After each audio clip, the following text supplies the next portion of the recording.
A couple that looked happy online, jokes, trips, birthday surprises, videos of them laughing together, teasing each other, living life like any other young couple trying to figure things out. But one night in Cincinnati, Ohio, police walked into a home and found 33-year-old Diamond Rice lying on the floor with a gunshot wound. The person standing nearby? Her own partner. 31-year-old Jasmine Blake told police she had no choice. She said she pulled the trigger because she was afraid. But as detectives started taking a closer look at what happened inside that house, pieces of her story began to shift. Details stopped lining up, and people who knew the couple began asking questions that still have not fully been answered.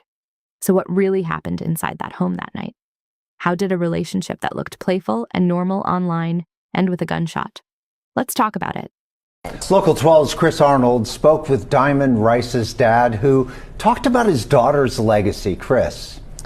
Well, yeah, Dwayne, Diamond Rice is originally from Baltimore, and her dad, Scott, says she moved here about a year ago with her girlfriend, Jasmine Blake. Now, Blake made her first court appearance on Tuesday after she was arrested and charged with murder in Rice's death.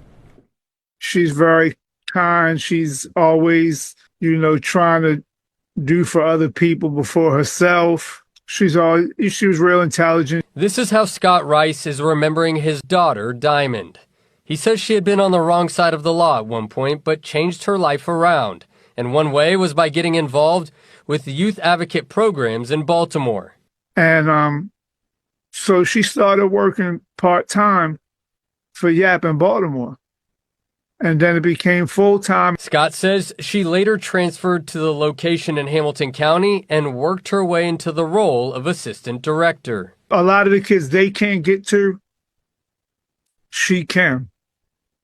So she was good. She was good for that. She wasn't too old. He says he spoke with his daughter around 8:30 last Sunday night. They had talked about a disagreement she had with the woman she was dating, Blake. At 2:30 the next morning, he got a knock on the door from police. He started being a little nervous, right? I said, "Is it something bad?" He said, "Yeah." He said, "Diamond was killed last night." He said, it was domestic. I said, "Jasmine Blake?" He said, "Yeah." Honestly, I tried to reach out to Jasmine's mother because I know them. And I didn't get a response, but I just want answers. The Rice family has received plenty of support in the days that followed. Scott says about 100 people braved the cold Saturday night to pay their respects and honor Diamond's life at a vigil held in Baltimore. Through the support comes a void left in Scott's heart. It's going to start to really, really sink in that I ain't never going to talk to her no more. That I won't be able to tell her how proud I am of her. Well, YAP Hamilton County Director Nate Letts said in a statement in part that Diamond was a powerful force at YAP and will be sorely missed here and across the country. He says she was passionate about her work as assistant director, and her optimism was her superpower. This story takes us to Cincinnati, Ohio. Cincinnati is known for its historic neighborhoods and riverfront culture, but like many cities across America, it has also struggled with gun violence. A large number of those incidents come from personal disputes and domestic conflicts, situations where emotions run high and decisions get made in seconds. Sometimes the most dangerous moments happen between people who once cared deeply about each other, and that is exactly where this story begins. Diamond Rice was 33 years old. Originally from Baltimore, Maryland, Diamond did not grow up with an easy start. Her early years came with challenges that could have easily shaped the rest of her life in a negative way. At one point, she even spent time behind bars. For many people, that kind of past can become a permanent label, something that follows them everywhere they go. But Diamond made a decision to change the direction of her life. Instead of allowing her past to define her future, she used those experiences as motivation to rebuild. At one point, she even shared stories about her younger years online, reflecting on how much she had changed. All right, so everybody always asks, what's the mark under my eye? This is not a black eye. But let me tell y'all, because there's a little history that get involved in it, and just for future reference. So if you ask me under my fucking post again, what's under my eye, I'll slap this shit out you. All right, so this is me at the age of about 13. This when I used to be in the streets all day, every day. Okay? Youngin'. Nothing on my face. This is probably about the last time my face been clear. So by the age of 15, I decided to do something, and get tattoos on my face. Y'all YNs think y'all did it? No, we did it first. We seen Lil Wayne doing it, we did it first. So I had a tattoo. As you can see up there, that black mark is a tattoo. But I can show you a picture that make it a little closer. Boom. This how we got to this black mark right here. So at some point, I started getting my tattoos removed when I was about maybe 18 or 19. So in the process, that's why this one is a little clearer, blah, blah, blah, blah.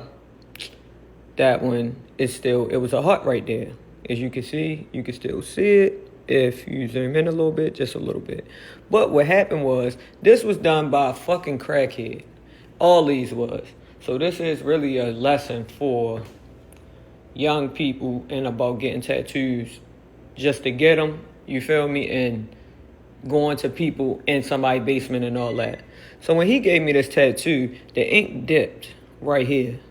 So even when it was removed, they couldn't remove this because it said it could blind me. You feel me? And in some possible way, I feel like it's 2025, they still can. But I don't know. This is another picture of me at about 18, still black, as you can see up there. Another clear picture. Now you can see my tattoo really going away right here, but it still got that little black dip that went into my skin. It kind of like the ink went into like this pocket right here, and it just never came out. So for the last about 17 years, I've lived with this mark under my eye, as you can see. I think at some point it used to bother me, but now not so much. Like, I think I've grew to, because I've had it for so long, since I was probably like 15 and now I'm 32. Like, it ain't that really deep to me. You know, just take care of my skin better all around. And it's just a part of me now at this point. So, yeah, if you asking me about it, that means clearly you don't really know me. And if you don't really know me, get the fuck out my business. Why is you in my business? Why is you on my face? Is your eye black? If it ain't, then go the fuck, move on. Like, leave me the fuck alone. But on the real, like, watch who you get tattoos by. Like, I was young and just out there, you know what I'm saying? So I was letting anything be anything, you feel me? Lesson learned. Got some shit I can never get rid of. She spoke openly about the mistakes she made growing up and how those experiences shaped the person she eventually became. For Diamond, those memories were not something she tried to hide. They were reminders of how far she had come. At one point, she even talked about a tense moment that happened while she was in prison, just days before she was supposed to be released. She described how close she was to finishing her sentence and returning home, only for a sudden housing change inside the prison to nearly put her release at risk. For anyone who has spent time behind bars, those final days before release can feel like the longest. You want to stay out of trouble, avoid arguments, avoid drama. You just want to go home. Moments like that helped shape the mindset Diamond carried into the next phase of her life. When she finally returned home, she focused on doing something positive with her experiences. Instead of distancing herself from young people who were going through the same struggles she once faced, she decided to work directly with them. Diamond eventually became involved with youth advocacy programs designed to help guide young people away from the kinds of decisions that could lead them down the wrong path. She did not just talk about change, she lived it. Over time, she worked her way up in those programs and eventually became an assistant director. Her job involved mentoring young people who were facing many of the same challenges she had experienced growing up. For the kids she worked with, Diamond was not just another supervisor or counselor. She was someone who understood their situation in a real way, someone who had been where they were. Her father later explained that ability made her extremely effective in the work she was doing. Some kids who were difficult for others to reach would actually listen to her, because they knew she was speaking from experience. While building her career and continuing her education, Diamond was also building a relationship with someone else, a woman named Jasmine Blake. Jasmine was 31 years old and worked in the medical field as a nurse. She often spoke about her own career journey online, sharing updates about her progress in nursing school and her future goals. Like Diamond, Jasmine appeared focused on building something for her future. Social media showed a woman pushing through a demanding program and celebrating milestones along the way. For anyone watching their posts online, the relationship between Diamond and Jasmine looked normal. They traveled together, they joked with each other, they recorded small, everyday moments that couples often share on social media. At times, their videos even showed playful teasing between the two of them. Moments like that made their relationship appear lighthearted and relaxed. They lived together. They spent time together. And for a while, everything looked like a typical relationship playing out online. But social media does not always tell the full story. Sometimes it only shows the parts people want others to see. And in this case, small hints of frustration had already started appearing. Subtle moments that, at the time, probably did not seem very serious. But looking back now, some of those moments carried a different meaning. One video showed Diamond joking about the roles in their household. You know what I've realized today? My girlfriend don't do shit in this house. I'm the trash taker outer. I'm the market person. She don't carry no bags. She don't get up in the middle of the night and get you nothing to drink. All she do is run that mouth and find movies on Netflix. Like, miss, sweetheart, what is your skill? What do you do? That mouth run faster than Sha'Carri Richardson. At the time, it sounded like playful complaining between partners. But sometimes jokes carry small pieces of truth inside them. And over time, the tension inside this relationship was slowly growing. Small disagreements, minor frustrations, moments that seemed normal at first. But eventually, those moments would begin stacking on top of each other. And the situation between Diamond Rice and Jasmine Blake would start moving in a direction neither of them could take back. At first, the tension between Diamond and Jasmine seemed like the kind of issues many couples deal with. Little annoyances, small arguments, moments where one person feels like they are doing more than the other. Nothing that immediately suggested the relationship was heading towards something dangerous. But as time went on, the tone in some of Diamond's posts started shifting. Some of her videos still carried humor, but underneath the jokes, there were hints of frustration. For viewers watching these clips at the time, it probably felt like normal relationship banter, the kind of teasing couples post online all the time. But sometimes when people share pieces of their relationship publicly, they are also revealing small truths they may not even realize they are showing. And in Diamond's case, those small moments suggested something else was happening behind the scenes. There were signs she was becoming tired of the situation, signs that the relationship might not have been as balanced as it looked in photos and videos. At the same time, Jasmine continued sharing updates about her career. Her nursing journey appeared to be moving forward. For Jasmine, that achievement represented years of work. Long nights of studying, stressful exams, clinical rotations, everything leading toward a future in advanced nursing. On the surface, it seemed like both women were working hard to build better lives. Diamond focusing on youth advocacy and education. Jasmine pushing through the demands of medical training. But relationships are not built on goals alone. They require communication, patience, and emotional balance. And when those things start breaking down, even two successful people can find themselves in constant conflict. At some point, the disagreements between Diamond and Jasmine began becoming more serious. The playful tone that once filled their videos was slowly fading. According to information later shared in court records, Diamond had started thinking about ending the relationship. She had reached a point where she was questioning whether staying together made sense anymore. For one person, a breakup can feel like a difficult but necessary step forward. For the other person, it can feel like losing everything. And sometimes that difference in perspective creates a dangerous situation, because not everyone is willing to accept the end of a relationship. For Jasmine Blake, the idea of Diamond leaving may have been something she simply was not ready to accept. Exactly how those conversations unfolded inside their home is something only the two of them truly knew. But by the time February arrived, the tension between them had reached a breaking point. The night of February first started like any other evening. Inside the home they shared in Walnut Hills, the two women were together. At some point that night, an argument began. Arguments inside relationships can start from almost anything: unresolved issues, hurt feelings, words that land the wrong way. But this argument was different. According to investigators, the conversation turned toward the possibility of a breakup. For Diamond, leaving the relationship had already become something she was considering. For Jasmine, that idea was not something she wanted to hear. As the argument continued, emotions began rising, voices getting louder, frustration building. Moments like that can feel overwhelming. And when people reach that emotional edge, the next decision they make can change everything. At some point during that argument, a gun was introduced into the situation. Exactly how those seconds unfolded inside the room would later become the center of the entire investigation. But what is known is this: a shot was fired. 33-year-old Diamond Rice was struck by a gunshot. The wound was fatal. When police received the call about a shooting on May Street near Burbank in Cincinnati's Walnut Hills neighborhood, officers responded quickly. When they arrived at the scene, they found Diamond suffering from a gunshot wound. There was nothing they could do. She died right there inside the home.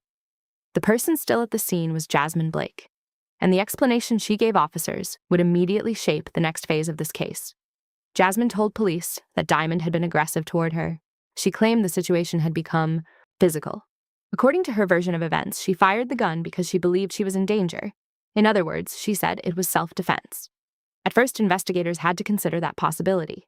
When police arrive at a domestic shooting, they have to gather facts before making any decisions. But as detectives began asking more questions and reviewing the situation more closely, certain details started raising concerns. Parts of Jasmine's story did not fully match the physical evidence at the scene. The timeline of events also started showing inconsistencies. And slowly, investigators began shifting their focus.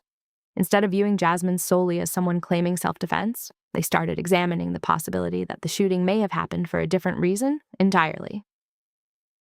As investigators worked to rebuild the final hours of the relationship, the picture that emerged was deeply unsettling.